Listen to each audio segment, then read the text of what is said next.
Hi guys, ang gagawin natin yan guys no ay mag-story tayo. Ang story natin guys ay The Shoemaker and the Elvis. Yan ang title niya guys no sa ating story ngayon. May isang mabait at mapagkawang sapatero. Once there was a kind-hearted shoemaker. Nang tumanda ay lumabo ang kanyang mga mata. Yes. His eyes grew blurred and he grew older. Yan. Nahirapan na siyang gumawa ng sapatos. He found it hard to make a shoe. Yan guys, no? Kita. Palibhasa ay matanda na kaya kakaunti na rin ang nagpapagawa ng sapatos sa kanya. Yan. Maliit na lang ang nagpagawa sa iya guys no, ang nagpahimo sa iya og mga sapatos kay kuan na. Matanda naman siya guys. Because of this, less people patronize him. Yan guys no. Sa pangarap na lang siya nakakain ng masarap. Yan, sa iya na lang daw mga panghunaw na siya na makakaon bitog mga lami nga mga pagkaon. Kay tungod sa iyang kuan ba, tiguang na siya di. Dili na niya kaya kay gamay naman lang daw ang nagpakuan sa iya, nagpahimo siya og sapatos. He could only wish for a heart meal. Nagulat silang mag-asawa nang makita ang magandang paris ng sapatos sa ibabaw ng misa. Iyon ang katad ng tinabas ng lalaki ng nakaraang gabi. Ito daw ay katong kinuha na tinabas ginawa ng atong lalaki sa atong niaging gabi.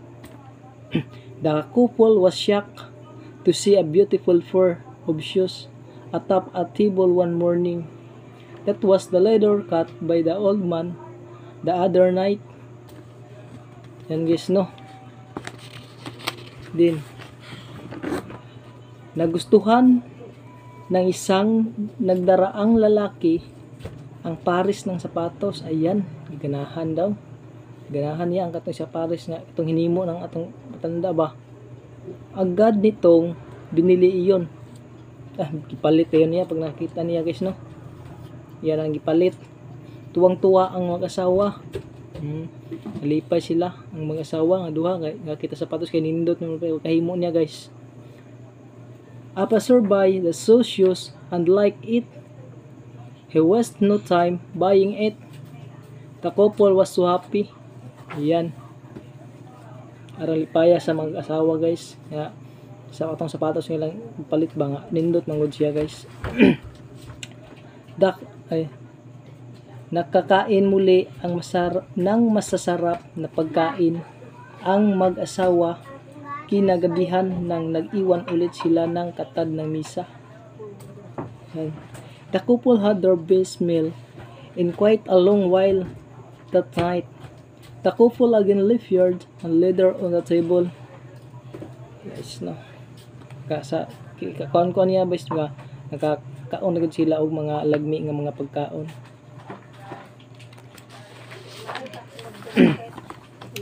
Kinabukasan ay nakita nila ang mas magagandang paris ng sapatos sa tabi ng lamisa.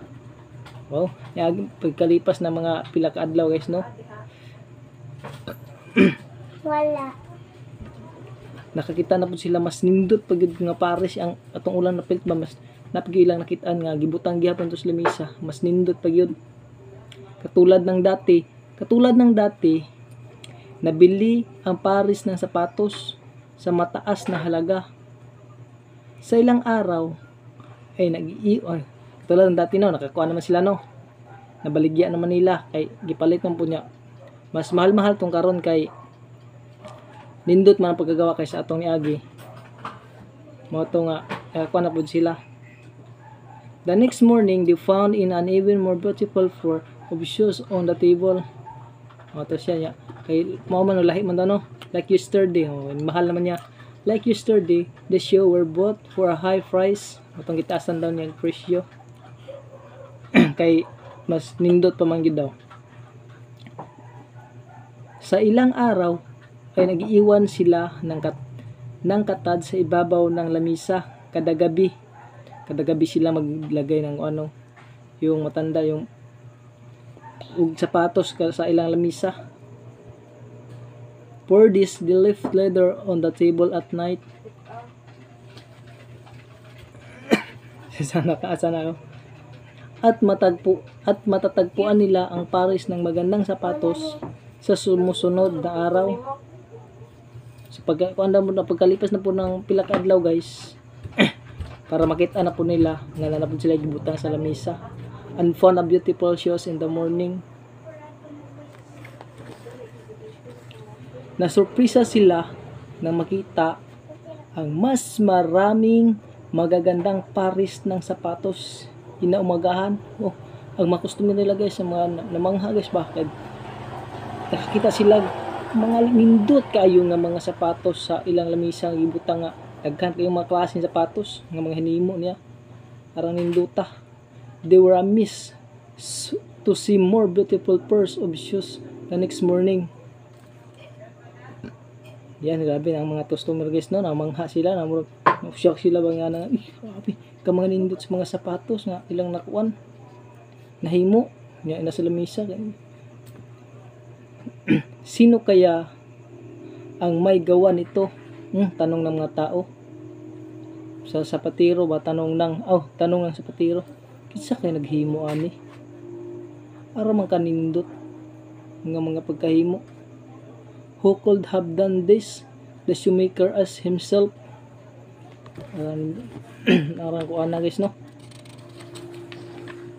Namangha sila ba? Kay nindot mo yung kaayo ning kuha na, mga sapatos nga lang gibutang sa lamisa. Diwindi ang gimo anak pa no. Nag-iwan muli sila ng katad sa misa. Hindi sila natulog buong magdamag upang malaman kung sino ang tumutulong sa kanila. Natingala sila guys ba? Nganong tingala ang kuan sa bisa. Nganong kinsa kay nagkuano nga? Nindot man kayo natinga at kung kinsa nagbutang. Wala man sila kabalo nga. Nanapoy lamisa nagbutang dito. Nanapoy sapatos ibutang sa lamisa ba nga mga nindot. Wala na kabalo ang atong manghimo guys, no. Tingara siya mga nanapoy nindot. Moto niya kana may mga customer. Murong ipamalit kay nindot man. The couple again left some leather on the table. They did not sleep until dawn to find out who was helping them.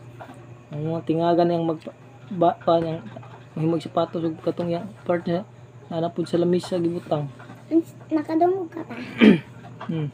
Gulat na gulat sila nang makita ang dalawang duwindi. Oh, may duwindi pala. Pag natsimpuhan nila ba nga nakita gyud nila. They were more amazed this time seeing two Elvis. Yan, kaya pala may Elvis kasi may duwindi. Ang mga ito ay gumagawa ng mga sapatos gamit ang mga katad na kanilang iniwan. Yun pala guys, yung mga gibilin nila ng mga himan, yung mga kagamitan nila sa paggawa ng mga sapatos guys, mao pala gamit sa mga duha ka duwindi guys. Nga naghimo pud sila og sapatos. Nya ilarang ibutang sa ilang matingar sila nga nanapinindot sa lamisa, ilang lamisa gibutang. Kadto ay guys, dili to hinimo sa mga himo og sapatos guys. Hinimo da ito siya sa mga duwindi, duha ka duwindi. The two were making shoe from the leather they left on the table. Oh, ano siya guys, no? Nagpasya ang mag-asawa na igawan nila ng damit at sapatos ang dalawang duwindi. Naghuna-huna ang mga mag-asawa guys nga maghimo sila og mga kasuotan, mga sinina nga para sa duwindi. The show gratitude, the couple made sweets and the mid show for the Elvis. Yun guys, no? Pumili sila ng pinakamagagandang tila at katad para sa mga ito. Na may ang duha ka mag-asawa katong tatay na mga magpuan couple nga nagplano sila og kanang mga tila nga mga nindot kayo kay mao ilang ihimo para na suoton ang mga duwindi ba na sila wala na sila yung mga sinina para na sila suoton. They chose the best cloth and the leather for the two.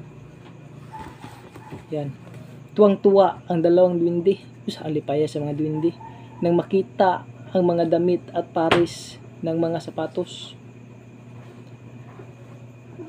The Elvis were so happy to see the sweats and shoes.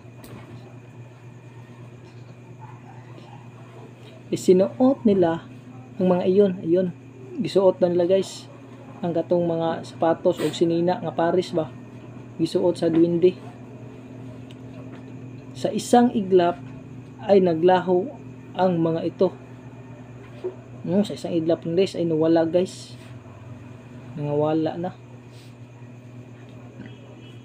They hardly wore them and suddenly disappeared. Yan guys, no? Pagsuot nila atong nga mga sukuan guys, katong sapatos sa pares o mga sinina, nawa sila guys. Naglaho. Yan.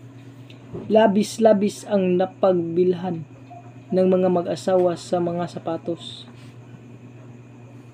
The couple made so much money from the shoes made by the Elvis. Pirti ko nung daghana guys ang nagpalit guys katong paghimo sa mga sapatos guys ba. Sa katong mga hinimo sa mga duwindi kinindot ngod kasi natuwa nga tingar sila nga sa mga duwindi mo ito nga mga hinimo. Namuhay silang masagana at nakatulong muli sa mga nangangailangan. Nabuhi sila og mga hapsay nga pamuyo. Ug makatabang pa sila pud sa ubang mga tao guys nga nanginhanglan og tabang. They live abundantly while helping the needy. Yan guys, no? Para kanindot siya guys, no? Kay ang tighimo sa ila ug mga sapatos kay dili ang katong nga tiguang guys, manghimo og sapatos guys. Maglisod naman sa kimo guys kay tungod sa katiguang na unya labo na yung mata guys, no? Wa na kasi customer. Matong nabot ang pila ka adlaw guys. Matingal sila nga naibutang pag human nilag himo, matinga sila. Inibutang nila sa inig pabuntag na ay binutang nga sapatos silang lamisa nga mga nindot mo to nga nagsugod og daghan-daghan ilang mga customer. Unya kay nagunahon naman tong tiguang nga dili na siya makakaon. Saya na lang hunahuna di nga makakaon siya og lagmi, di siya makaglagmi. Tungod kay wa naman siya customer kay wa naman yung mata. Pero pagabot sa pila ka adlaw guys na tingara siya no nga na mga nindot nga mga sapatos ang hinimo. Dito guys, katong nga mga hinimo dahil sa duwindi dito. No guys, unsa mga itong ang kuha na to dire guys no. Ang napulot na tong aral dire guys no. Nga bisag unsa man nato ka isod basta maningkamot lang ta naagi tensya nga tabangan gid guys. Dili gid ta ipaubos kay hunahon lang nato guys no. Sa kadtong bulag wala siya nagdahom ito naglisod na siya pero wa siya nagdahom nga naday mo tabangan siya para mo makuha niya yang gusto mapalit niya magatabang pa pud sa ibang tao mo nga guys dito really guys nga ang atong gibasihan bisag unsa atong mahimtang karon guys no. Naglisod man ta laban lang gyapon ta maningkamot lang gyapon ta kay puhon-puhon ug kaloy-an ta success yun ta dili ato mahimo ng panahon basta kina maningkamot lang. Okay guys, daghang salamat kayo guys. Mo dito akong story guys ngayong gabi guys. Bye bye, God bless, ingat tayong lahat guys.